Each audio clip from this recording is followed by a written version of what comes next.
Just give us a sense of just how big this sport is becoming.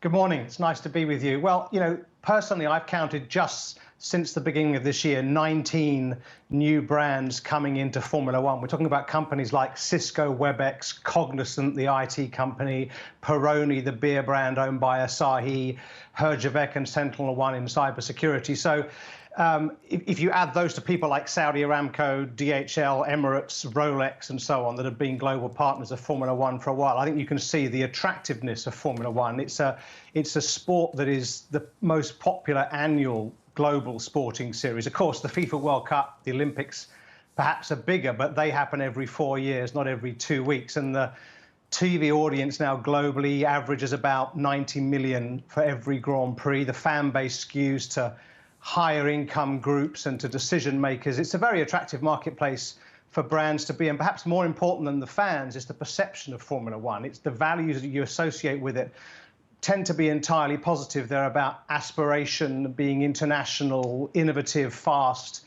and exciting. So, I'm obviously pretty bullish about the future of the sport. Well, absolutely. But just how big is it? We've also had a rejig in the way that prize money is distributed because it used to be so skewed to a limited number of teams. And tell me, what is the brand value ultimately as well?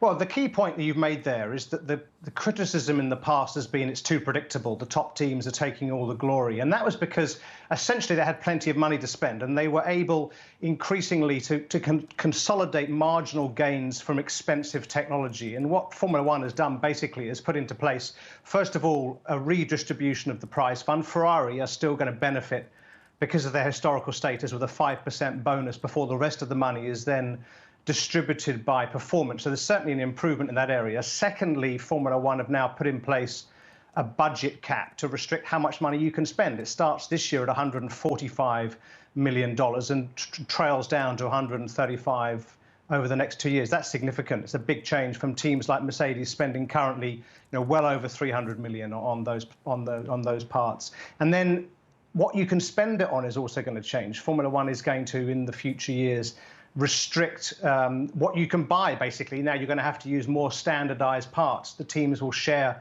technology. So that's all going to basically close up the gaps between those that have plenty and those that have less. Matthew, what about the boredom factor? People are a bit tired of watching Mercedes and Lewis Hamilton keep on winning. This is a bit like the old days with Michael Schumacher. Well, I have to say, I don't actually agree with you, Rish. Typically, obviously, I look to you as the oracle on most topics, but I think on this one, if I may suggest, the fan base, the engagement in Formula One in particular, jumped 35% just last year. A lot of initiatives, again, that Formula One have done. Drive to Survive is the most popular show on Netflix at the moment. It's a documentary about the Formula One season. Last year, Series 2 had almost 30 million viewers. So I think that whilst it might be true that the same guy has won the World Championship, we're looking at Lewis Hamilton's 8th potentially this year. The racing is very exciting. And more importantly, the people in the sport are fascinating to fans. Matthew, speaking of popularity, we know that F1 is in talks with Amazon for streaming options. Could that potentially be a game changer? Formula One's flirted, as all sports have, with, should they be free-to-air or should they be, pay-per-view or subscription? And, the kind of jury is out, I think, on that. Formula One in the past sold itself as a global media platform. It was very good at that, of course, in the 80s and 90s. Again, going back to my point, it's one of the only truly global annual sports. But I think over time, people have realized that actually consumers like to take their sport, their entertainment in different ways. Some want to watch it free to air. Some want to watch it on their devices. Some want to engage with multiple devices, getting data coming in on their handset whilst they're watching perhaps the Grand Prix on their television set with their family. So what is really good about Formula One now in the new post-Bernie Ecclestone era is that it's owned by a media company. Liberty Media have done a brilliant job, I think, of of trying new things like the Drive to Survive series, and we can see that the effect is positive.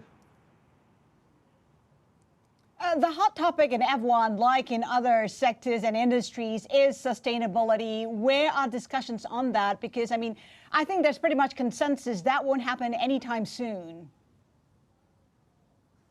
Well, I don't agree with you, actually. Formula One has made huge commitments on this. And first of all, what we don't really know, because the story isn't very well told, is that Formula One cars are hybrid, and that an enormous amount of the energy that they use to go around for a 300-kilometre Grand Prix is regenerated when they decelerate under braking in the same way that a hybrid car does on the street. It's a story that's not very well told. The internal combustion engines in Formula One are the most efficient engines in the world, and the technology that's being developed there goes into the real world, into the cars we see on our streets. So, big drop down there. The other thing is that Formula One, as I said, have made a major commitment towards being carbon neutral by 2030.